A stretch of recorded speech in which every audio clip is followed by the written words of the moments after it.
ઓમ નમો ભગવતે વાસુદેવાય. જય શ્રી કૃષ્ણ મિત્રો, ઉત્સવનો મહિમા ચેનલમાં આપનું સ્વાગત છે. મહર્ષિ વેદવ્યાસ રચિત શ્રીમદ ભાગવત મહાપુરાણ સ્કંધ 8મો અધ્યાય 24મો. ભગવાનના મત્સ્ય અવતારની કથા. રાજા પરીક્ષિતે પૂછ્યું, ભગવાનના કર્મ ઘણા અદ્ભુત છે. તેમણે એકવાર પોતાની યોગમાયાથી મત્સ્ય અવતાર ધારણ કરીને ઘણી સુંદર લીલા કરી હતી. હું તેમના તે આદિ અવતારની કથા સાંભળવા ઈચ્છું છું. હે ભગવાન, મત્સ્યયોની લોકનિંદનીય છે અને વળી તે તમોગુણી છે તથા અસહ્ય પરતંત્રતાથી યુક્ત પણ છે. તો પોતે સર્વશક્તિમાન હોવા છતાં પણ ભગવાને કર્મબંધનમાં પડેલા જીવની જેમ આ મત્સ્યરૂપ શા માટે ધારણ કર્યું? હે ભગવાન, મહાત્માઓના કીર્તનીય ભગવાનનું ચરિત્ર સમસ્ત પ્રાણીઓને સુખ આપનારું છે. તો કૃપા કરીને તમે ભગવાનની તે સઘળી લીલા અમારી આગળ સંપૂર્ણપણે વર્ણવી સંભળાવો. સૂતજી કહે છે, હે શૌનક વગેરે ઋષિજનો, જ્યારે રાજા પરીક્ષિતે ભગવાન સુખદેવજીને આ પ્રશ્ન કર્યો ત્યારે તેમણે ભગવાન શ્રી વિષ્ણુનું તેમણે મત્સ્ય અવતાર ધારણ કરીને કર્યું હતું તે ચરિત્ર વર્ણવી સંભળાવ્યું.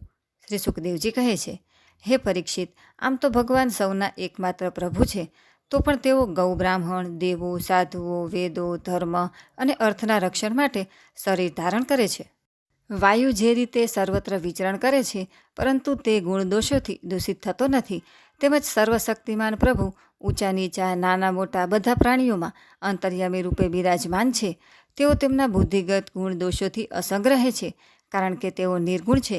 હે રાજન, પાછલા કલ્પના અંતમાં બ્રહ્માજીના શયનને કારણે બ્રાહ્મ નામનો નૈમિત્તિક પ્રલય થયો હતો. તે સમયે ભૂરલોક વગેરે તમામ લોક સમુદ્રમાં ડૂબી ગયા હતા. પ્રલયકાળ આવી જવાથી બ્રહ્માજીને ઊંઘ આવી રહી હતી. તેઓ શયન કરવા ઈચ્છતા હતા. તે જ સમયે તેમના મુખેથી વેદ નીકળી પડ્યા અને તેમની પાસે જ રહેતા હયગ્રીવ નામના બળવાન દૈત્યે તેમને યોગબળથી ચોરી લીધા. સર્વશક્તિમાન ભગવાન શ્રી હરિએ દાનવરાજ હયગ્રીવની આ ચેષ્ટા જાણી લીધી, તેથી તેમણે મત્સ્ય અવતાર લીધો. હે પરીક્ષિત, તે સમયે સત્યવ્રત નામના એક મહાઉદાર અને ભગવતપરાયણ રાજર્ષિ માત્ર પાણી પીને તપ કરી રહ્યા હતા.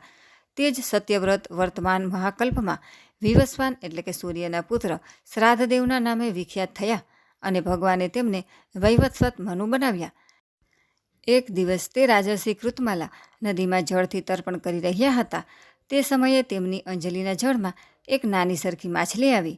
હે ભારત, દ્રવિડ દેશના રાજા તે સત્યવ્રતે પોતાની અંજલિમાં આવેલી તે માછલીને જળની સાથે જ ફરીથી નદીમાં છોડી દીધી. ત્યારે તે માછલીએ અત્યંત કરુણાથી પરમ દયાળુ રાજા સત્યવ્રતને કહ્યું, હે રાજન, તમે પરમ કરુણામય છો.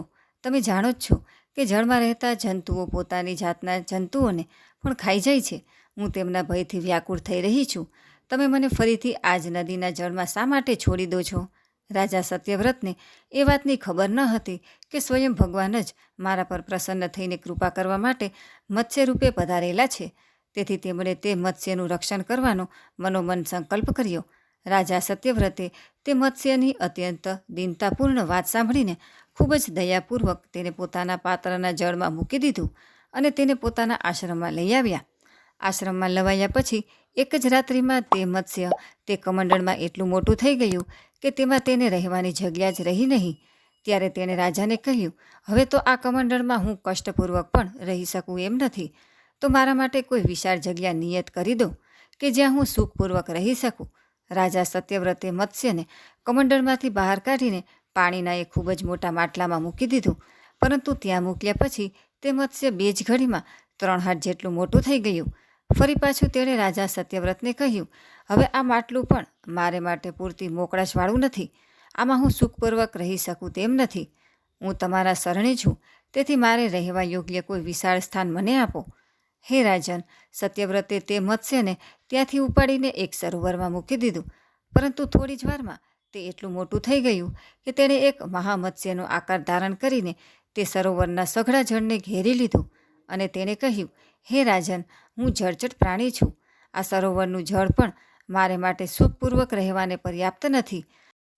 તો તમે મારું રક્ષણ કરો અને મને કોઈ અગાધ સરોવરમાં મૂકી દો. મત્સ્ય ભગવાનના આ પ્રમાણે કહેવાથી સત્યવ્રત તેમને એક પછી એક એમ કેટલાય અપાર જળભર્યા સરોવરોમાં લઈ ગયા.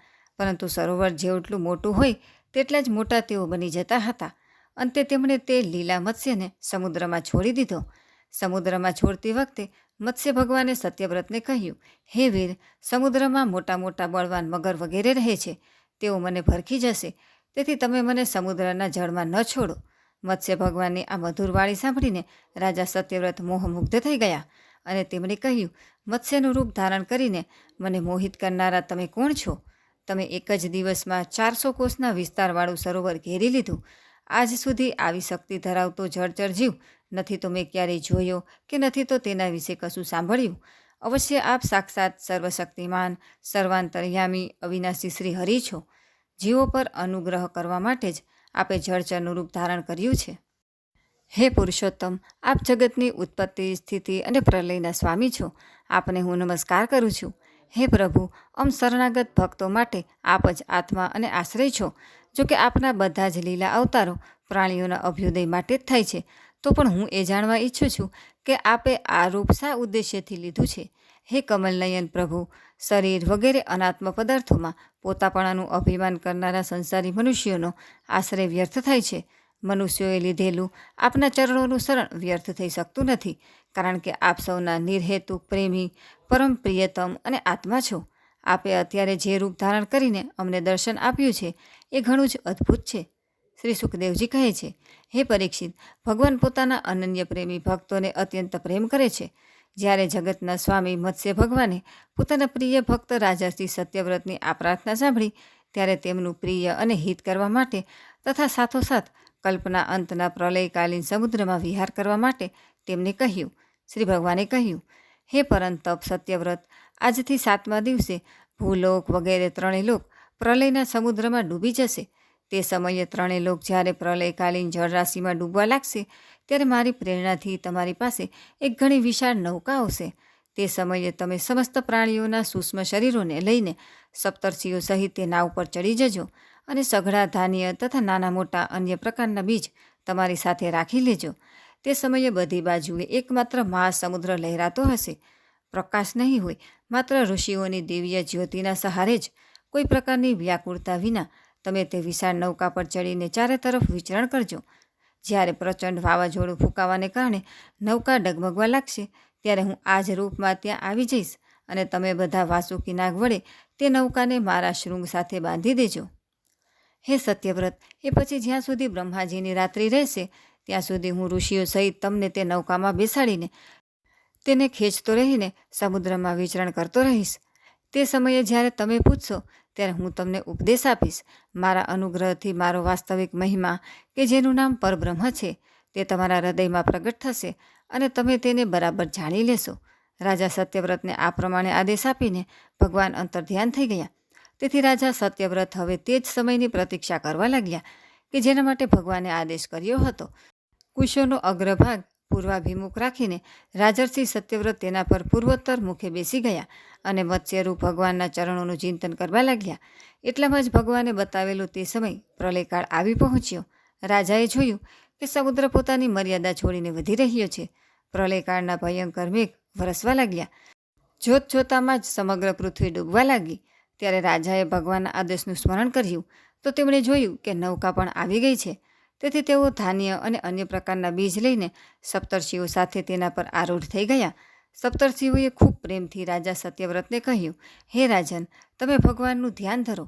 તેઓ જ આપણને આ સંકટમાંથી ઉગારશે અને આપણું કલ્યાણ કરશે.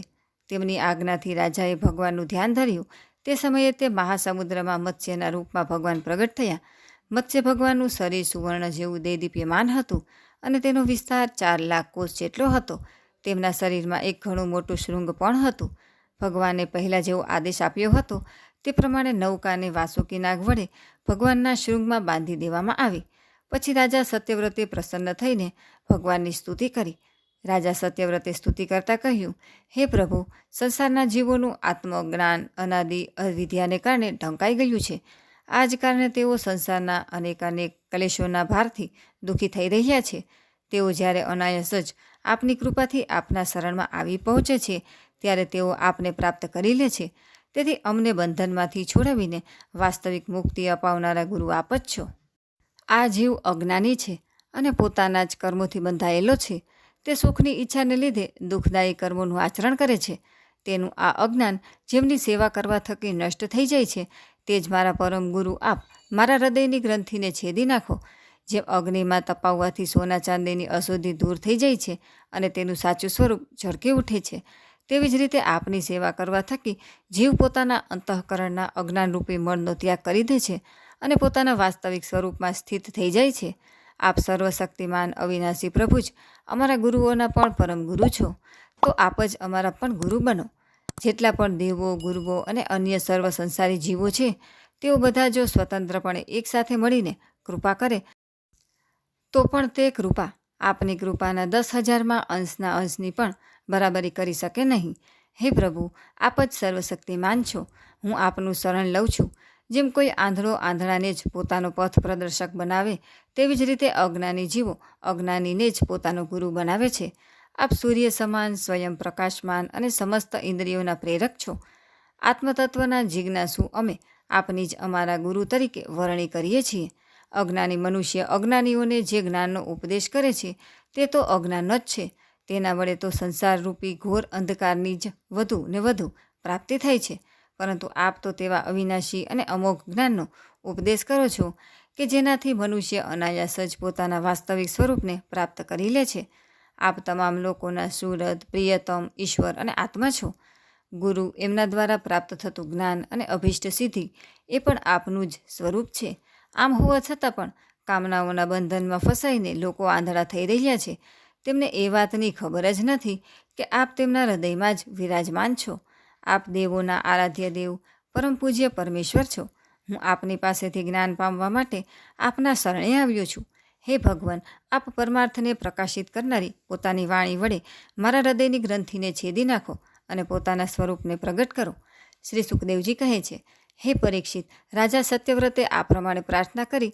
તેથી મત્સ્ય રૂપધારી ભગવાન શ્રી પુરુષોત્તમે પ્રલયના સમુદ્રમાં વિહાર કરતાં કરતાં તેમને આત્મજ્ઞાનનો ઉપદેશ કર્યો. ભગવાને પોતાના સ્વરૂપના સંપૂર્ણ રહસ્યને વર્ણવતા રાજર્ષિ સત્યવ્રતને જ્ઞાન, ભક્તિ અને કર્મયોગથી પરિપૂર્ણ દિવ્ય પુરાણનો ઉપદેશ આપ્યો, જેને મત્સ્ય પુરાણ કહે છે. સત્યવ્રતે ઋષિઓની સાથે નૌકામાં બેઠેલા રહીને જ સંદેહ રહિત થઈને ભગવાને આપેલા ઉપદેશને સનાતન બ્રહ્મ સ્વરૂપ આત્મતત્વનું શ્રવણ કર્યું. એ પછી જ્યારે પાછલા પ્રલયનો અંત થઈ ગયો અને બ્રહ્માજી નિદ્રામાંથી જાગ્યા, ત્યારે ભગવાને હયગ્રીવ અસુરને હણીને તેની પાસેથી વેદ પાછા મેળવીને બ્રહ્માજીને સોંપી દીધા. ભગવાનના કૃપા પ્રસાદથી રાજા સત્યવ્રત જ્ઞાન અને વિજ્ઞાનથી સંપૃક્ત થયા અને આ કલ્પમાં વૈવસ્વત મનુ થયા. પોતાની યોગ માયાથી મત્સ્યરૂપ ધારણ કરનારા ભગવાન શ્રી વિષ્ણુ અને રાજર્ષિ સત્યવ્રતના આ સંવાદ અને શ્રેષ્ઠ આખ્યાનનું શ્રવણ કરવાથી મનુષ્ય બધા પ્રકારના પાપોના બંધનમાંથી છૂટી જાય છે. જે મનુષ્ય ભગવાનના આ અવતાર ચરિત્રનું દરરોજ કીર્તન કરે છે, તેના તમામ સંકલ્પ સિદ્ધ થઈ જાય છે અને તેને પરમગતિ પ્રાપ્ત થાય છે. પ્રલયકાલીન સમુદ્રમાં જ્યારે બ્રહ્માજી નિદ્રાધીન હતા, તેમની સર્જન શક્તિ લુપ્ત થઈ ગઈ હતી. તે સમયે તેમના મુખેથી નીકળેલી શ્રુતિઓને ચોરીને દૈત્ય હયગ્રીવ પાતાળમાં લઈ ગયો હતો. ભગવાને તે હયગ્રીવને હણીને તે શ્રુતિઓ બ્રહ્માજીને પાછી મેળવી આપી. તેમજ રાજા સત્યવ્રત તથા સપ્તર્ષિઓને બ્રહ્મતત્વનો ઉપદેશ આપ્યો. સમસ્ત જગતના પરમ કારણ એવા તે લીલા મત્સ્ય ભગવાનને હું નમસ્કાર કરું છું. ઇતિ શ્રીમદ્ભગવતે મહાપુરાણે વૈયાસિક્યા મષ્ટા દશ સાહસ્ત્રયા પારમહંસ્ય સંહિતાયા અષ્ટમ સ્કંધે મત્સ્યાવતાર ચરિતાનું વર્ણનમ નામ ચતુર્વિંશોધ્યાય. 8મા સ્કંદ અંતર્ગત મત્સ્યાવતાર ચરિત અનુવર્ણન નામનો 24મો અધ્યાય સમાપ્ત. ઇત્યષ્ટમ સ્કંધમ સમાપ્તમ. 8મો સ્કંદ સમાપ્ત. હરિઓમ તત્સત. બોલો કૃષ્ણ કનૈયા લાલ કી જય.